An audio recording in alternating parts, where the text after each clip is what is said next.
Down here on South River, near a little place called Bethany near the Sampson County and Cumberland County line. Got me a little bass here. I caught on a Texas rig Senko. I'll switch him around so you can see what I'm talking about. Not real big, but it'll do. I'll put him back in the water. And he is gone. Yep.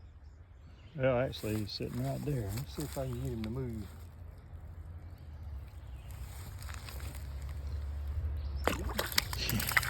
There he goes.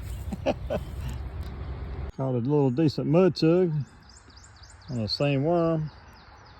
Black and chartreuse Senko. It's a 4-inch one. And yeah, pretty good.